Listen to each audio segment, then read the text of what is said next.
Hello, it's River here, and you can see Rochelle over there in the corner. I am going to guide you through your settings in your Zoom account. So I'm dragging myself down to the bottom right-hand corner. If you find the need to see my face, I'm down in the right-hand corner. It looks like I just disappeared off the screen. So hang on just a moment and let me find myself. There we go. And let's go to your zoom.us account. You can pause the video if you are not in your Zoom account yet, and then come back and meet us. Once you're logged in, go to the right-hand corner and click My Account. And then you will go all the way over to the left under Profile, under Personal. Your profile will be highlighted. Go down to Settings, click on Settings.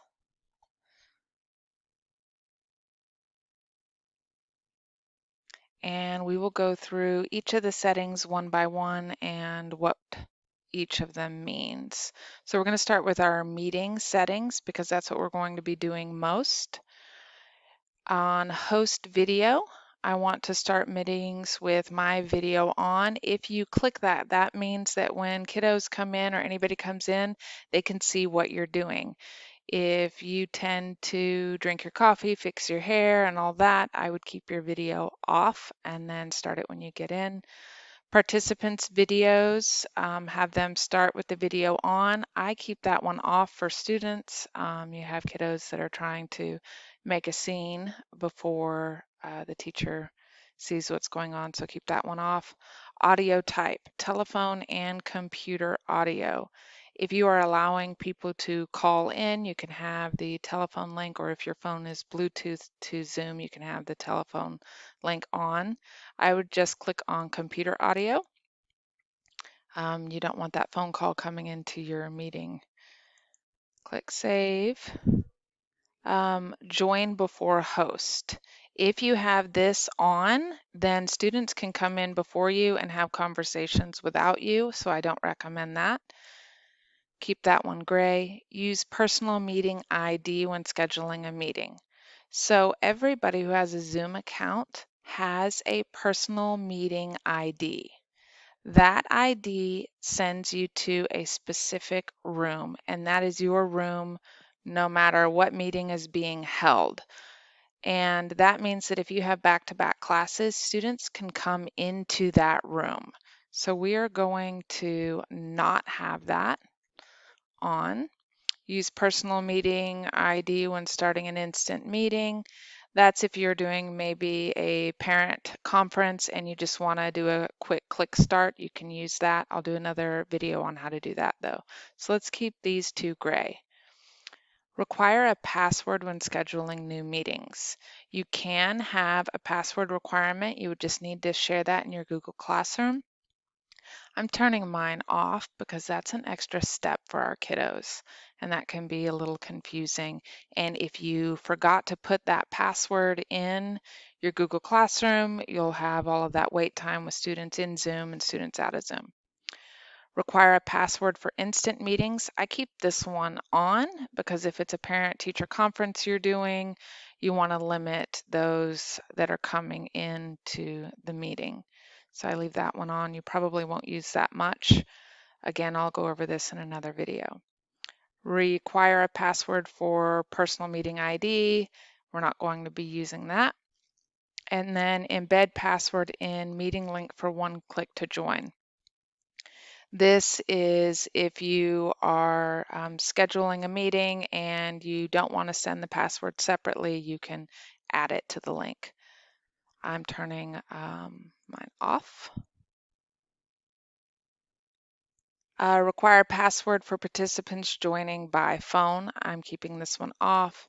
Mute participants upon entry. We want to keep that one on. We don't want people talking to each other while we're not in there. If you're holding a Zoom meeting with other teachers, go ahead and keep the mute off for that meeting. Upcoming meetings reminder, you can set this on if you want to ping on your desktop.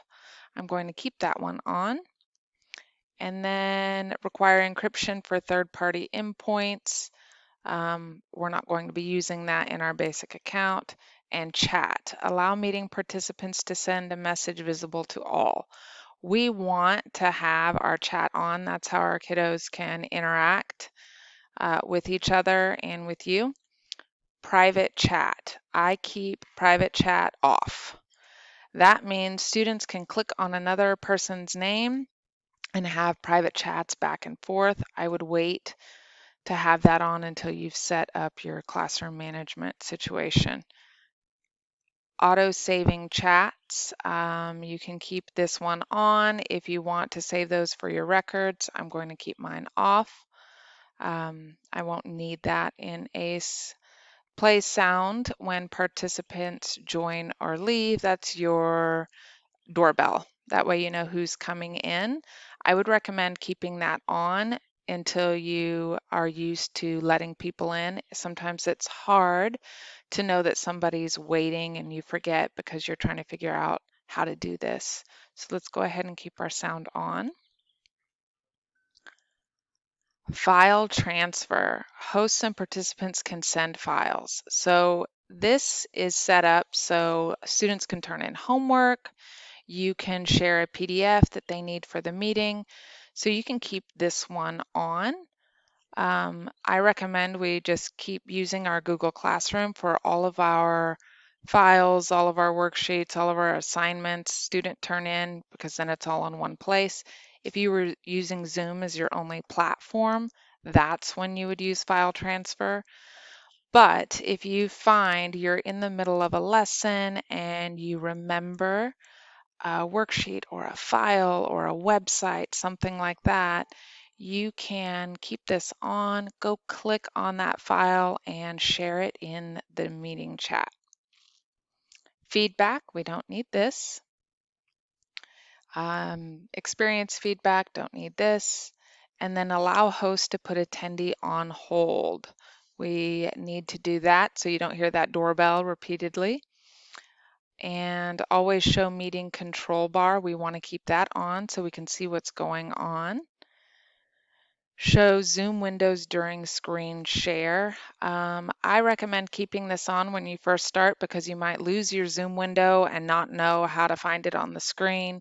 What this means is you'll see this teeny little square somewhere in the upper right-hand corner of your computer. It's actually a little further down on the screen. And it looks like a little video camera, or if somebody's sharing their screen, it's a tiny version of their screen. So if you ever click around on your computer and you can't find the Zoom meeting, you can minimize your page and see the little Zoom camera. So we want to keep that on. Screen sharing. We want all participants to be able to share their screen.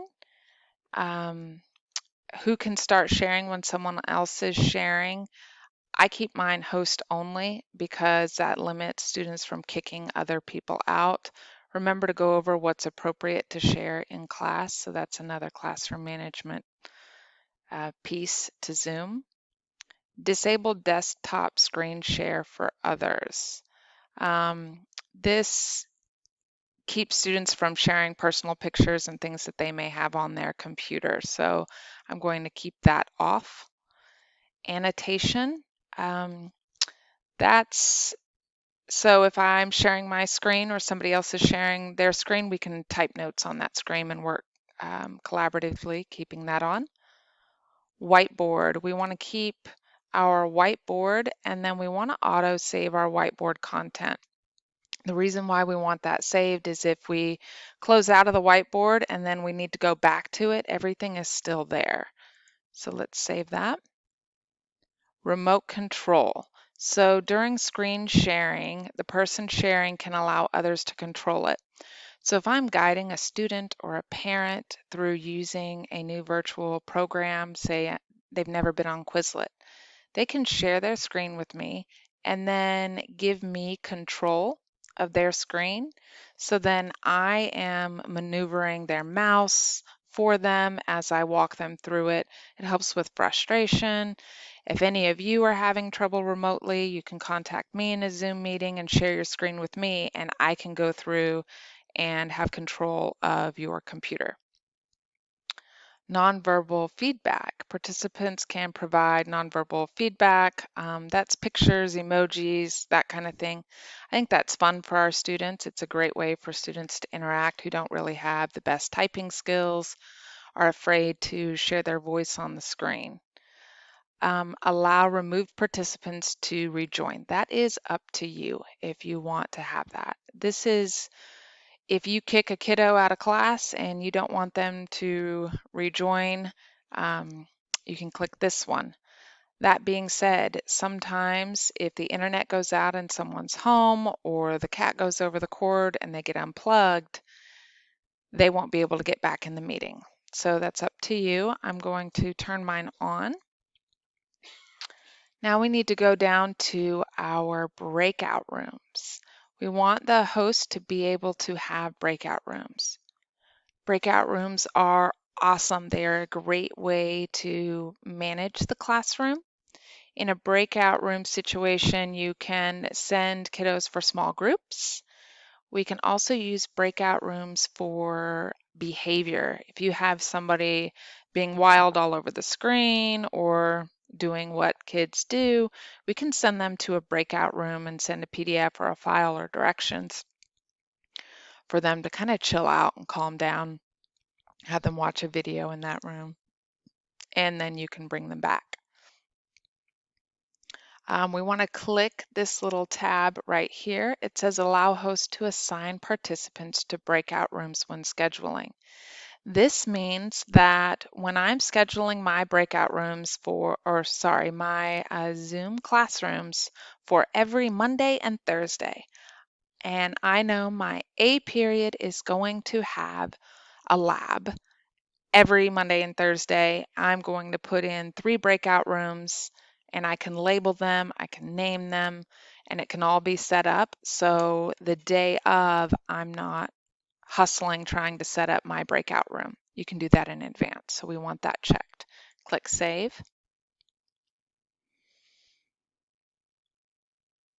Allow meeting host to provide one-on-one remote support to another participant. We're going to keep this off. I should probably plug in my computer here. Hang on just a second. I got a little warning there. I'm back. Those things are going to happen too. Remember that, being patient. All right, so we need to leave remote support off. Closed captioning. I think closed captioning is pretty awesome. If you want to have it, turn it on. That means your words will go across the screen.